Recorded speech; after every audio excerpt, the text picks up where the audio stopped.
Hello, welcome to Zennial Finance. I am a younger millennial, older Gen Z, and I used to consistently post videos documenting my personal finance journey here on this YouTube channel. If you have followed me or been subscribed for a while, you know I've not been posting many videos for most of 2022, and the last net worth check-in I did, which I used to do on this channel monthly, was actually in January of 2022. So it's definitely time for an update, and if you're new to my channel, welcome. This is the perfect, I guess, gateway into it because I'm just going to be reviewing my entire 2022 year and going over how my net worth changed and how much I invested and saved this year. So let's just get right into it. On screen right now, this is a personal spreadsheet that I created for myself. This is my net worth tracking spreadsheet. I do have this available for purchase and further details if you're interested in the description box down below. But this is just how I decided to track my net worth and what works for me and what stats and numbers I want to see. So we're gonna get right into it. And the main things we're gonna be looking at is this row 40, December of 2021, and to row 52, December of 2022. So it is highlighted in pink just so everyone can see it. And this is just because I do track my net worth as of the end of every month. So this December 2021 number is as of December 31st of 2021. Same thing, December 31st of 2022. And therefore, it is also my starting point for 2022. So it's my net worth as of the end of 2021, but it's also my net worth as of the beginning of 2022. So hopefully everyone's good with that. I have 13 data points to see the difference. But that's just how it works. So first up, these first two sections is just my cash account. So I do have a small amount in bonds at the Treasury Direct, my Treasury Direct account. I meant to put in more in bonds this year, especially there were some really good rates, and I just didn't. And I am looking at putting more in soon. It was something on my to-do list and I just never did. So I started the year with 2,000. I ended the year with 2,000. So next for my cash accounts, and this is pretty much my checking and savings account. Pretty much that's the vast majority of this. I began the year at just under $30,000 and ended the year at $48,247. So in total, my cash accounts grew by about $18,284.65. So that is pretty much my net cash flow for the year. That is how much I would say I saved, for my income I did not spend or invest. Which obviously if you're investing money, you're saving money as well, but just traditional cash savings, that is how much that came into my account that I did not spend on my credit cards or invest or do anything with, besides put into a savings item.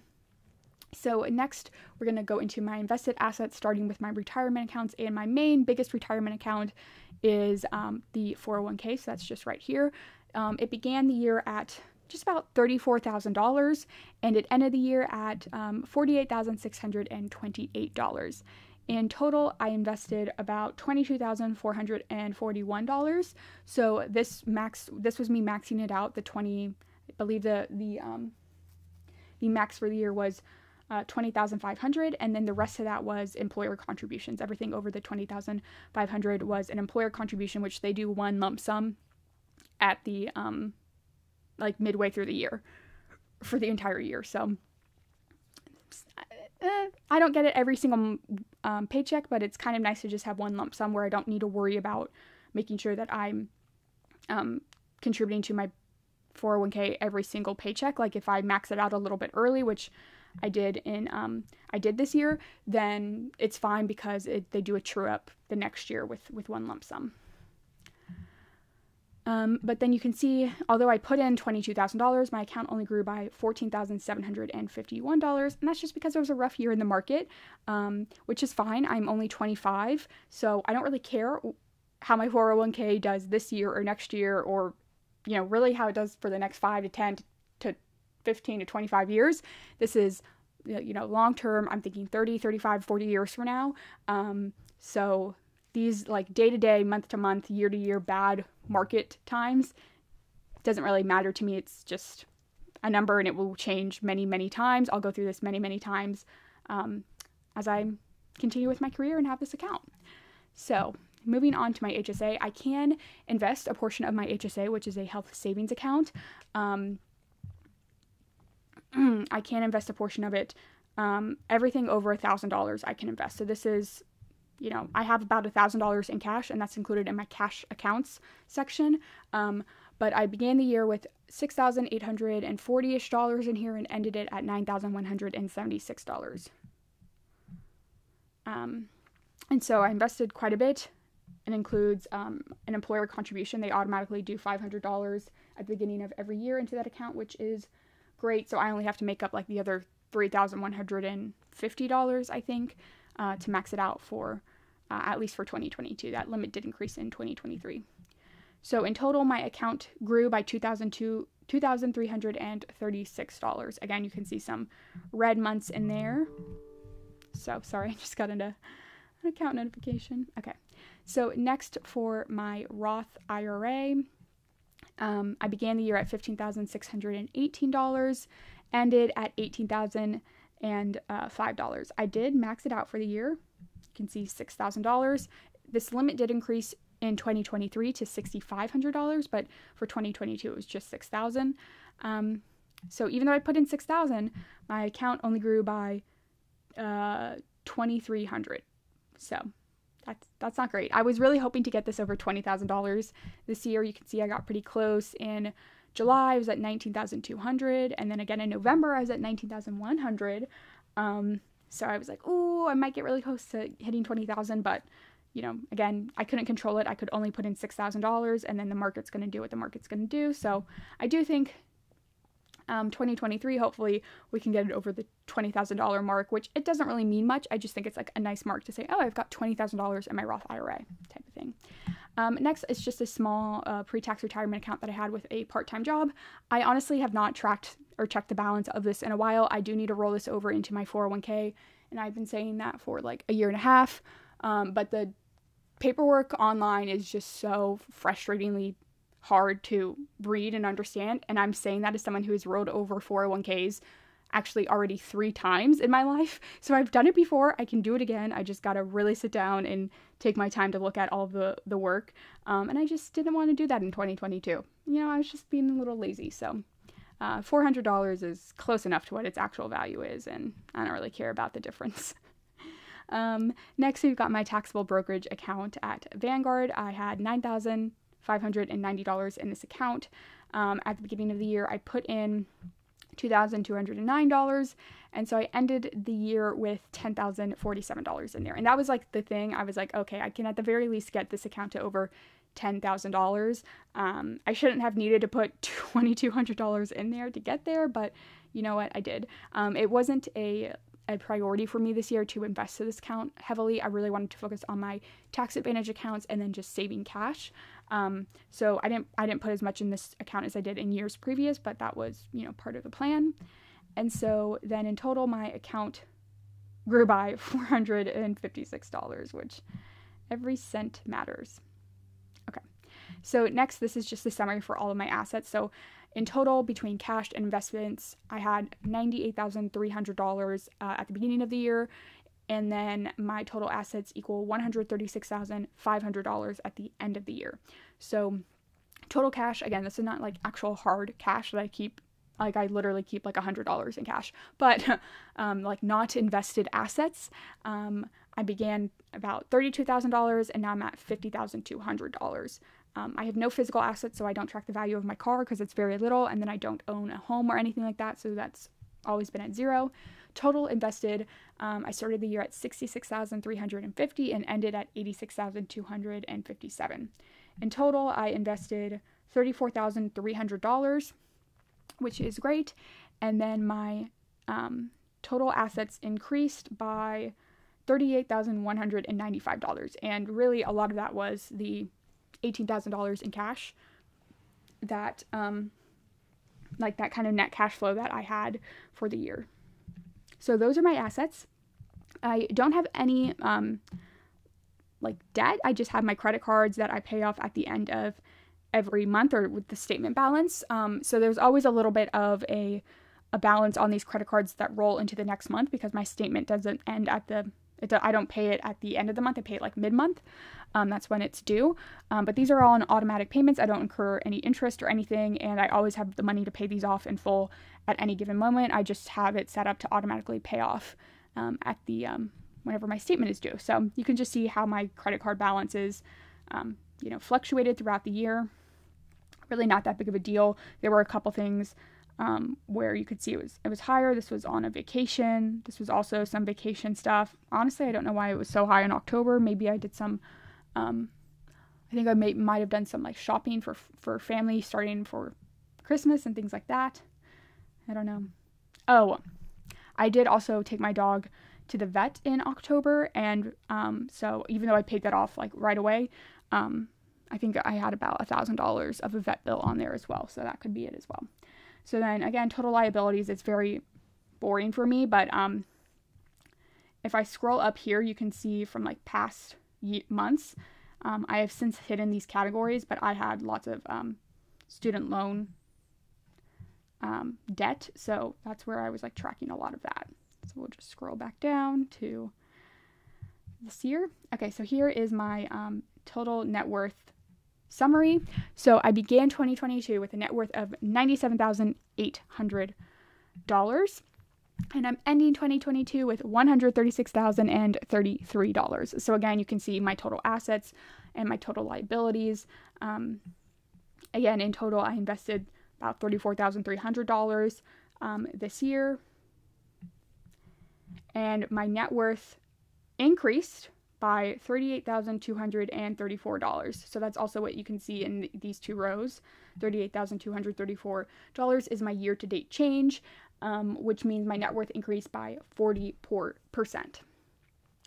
You can see that in 2021, my net worth increased by $54,000 or almost $55,000, which was a 128% increase in my net worth from the beginning of 2021 to the end. So again, 2021 was just a better year when it came to investments. So even though I put in just about the same amount of money into my investments this year as I did last year, it was just shooting off, going to the moon last year. And this year we're crashing back down to earth, which is completely fine. So that's just how it shook out this year. But cumulatively, you can see since I first began tracking my net worth, this is what, these two columns mean. My net worth has increased by $164,232. So I do believe that my goal, I didn't have a lot of financial goals for 2022, but two of my goals were, one, to hit a $100,000 net worth before I turned 25, which my 25th birthday was in May. So you can see I hit $100,000 in March. And so I did that a couple months early. So that was checked off. And then I wanted to see, like, my stretch goal was hitting like $150,000 net worth by the end of the year, because I was kind of thinking, well, if I'm at just about $100,000 now at the beginning, and I saw my net worth increase by, $55,000 last year, I should be able to hit that this year. Didn't quite do that. But again, I don't think that was really through any fault of my own. I could not, with my, just with controlling my spending more or investing more, I could not have hit that. I could not have made up the difference between the 136 to 150. However, I am happy that my cumulative net worth has increased by over $150,000. And that's in just about 4 years. So again, we're going to scroll all the way up, take you to a blast from the past, where my beginning net worth, when I first began tracking, which was in February 2019, I didn't pay attention to any of my finances in January of 2019, which I wish I would have, because it would have been like a perfect, starting point. However, it was pretty much the same thing in January, $28,200 in negative for my net worth. And that was pretty much all my student loans, and I had a grand whopping of $300 in my checking account at the time. So that was great. And then this is when I got my first post-college job, because I graduated in December of 2018. So this is when I started working and budgeting and everything like that, tracking all these numbers. And then you can just kind of see my steady progress as the assets increased.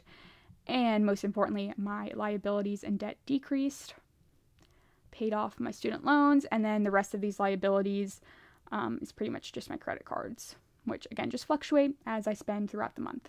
But that is how we got to $136,000 net worth. Overall, I'm really happy. I knew pretty much, I think around March or April, that it was going to be a rougher year, just financial, like investment wise. So I kind of knew then to temper my expectations for how much it could grow. But I mean, when you compare it to last year or years previous, it's less progress. However, it was like easy mode the past couple of years in the investments. Like you could just invest money anywhere and the market was just everything was green. You know, it was like literally easy mode. And it had been a bull market for a while, so that was to be expected. Now that we're kind of in a bear market and everything else, to still increase my net worth by almost $40,000 is really great, in my personal opinion. And I literally cannot complain about it at all. I'm extremely pleased by that progress. And yeah, I think that's more than good. It's great. So then I do just have like a small little dashboard here that I created. So if I come down here and select December, these all update. So again, you just have my net worth, assets, liabilities. You can see my assets by account. So cash makes up about 35.3% of my assets. I do want to get this below like 30%. For a while it was, when my investments were doing really, really well, but since I kept so much in cash this year and then my investments didn't increase as much in value, the percentage, increased. But that's fine. It's going to ebb and flow a little bit, but I would like to have a lot more of my assets invested. I am saving so much of cash because I'm trying to squirrel away money for an eventual down payment on a home. I'm not really thinking I'm going to buy for another like 2 or 3 years, but I want to kind of start saving money now. Then I have my 401k, which again makes up slightly more than my cash, which is great. Again, I really wanted to get this to $50,000 this year, which I did everything in my power that I could. Again, the market just was not in my favor. So 48,000 is pretty close. So I'm happy with that. My HSA, makes up 6.7%. My Roth IRA makes up 13.2%. And then my brokerage makes up just about 7.5%. Okay. And then you can just see like my assets to my debts and how much I invested. Since I don't really pay off, I don't have any debt to pay off, I don't have any debt to pay off. So I put on $2,800 to my investments this year and paid off $0. And then this is just a net worth trends, which if I just select these years for, okay, this will update itself. So, you can kind of see it's a little busy because all of these numbers, but you can just see the upward trend. So starting in 2022, that's where really the first time you saw my net worth like dip from the previous month before, because it was just paying off debt and saving. The first 2 or 3 years was just paying off debt. So every time you paid off debt, it obviously increased your net worth. And then 2020 to 2021, that's when I first started to invest. So, and again, it was a bull market. The market was doing great. So every single, month, my net worth and my investments were increasing pretty much. And then here you can start to see the ebb and flow of, the market being the market, which is fine.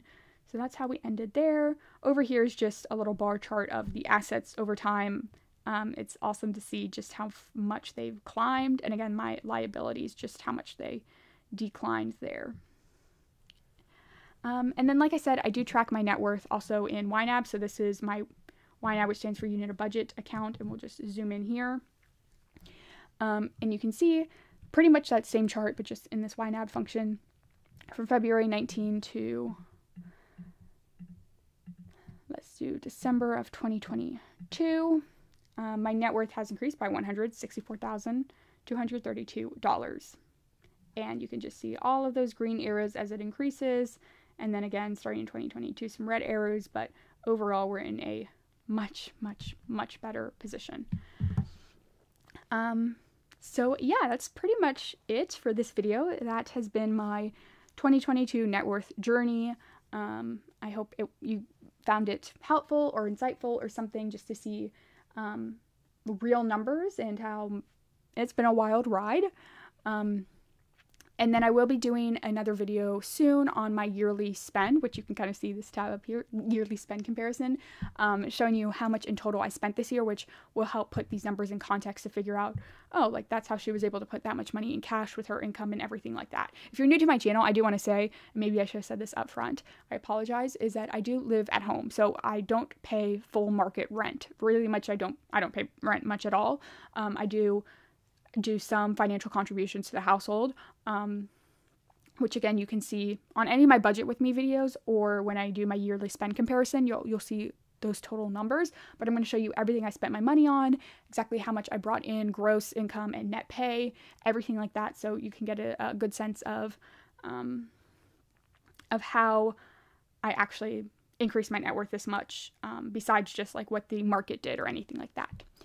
All right, so make sure you're subscribed to my channel and be on the lookout for that video. It should be up in a couple days. Once again, I hope you guys liked this video. I hope 2022 was a good year for you, if not financially, then health-wise or personal-wise or professional-wise. I hope some way 2022 treated you well, and I hope for the same results, if not better, in 2023. As always, I hope y'all are staying safe and healthy and that you have a good day. Bye.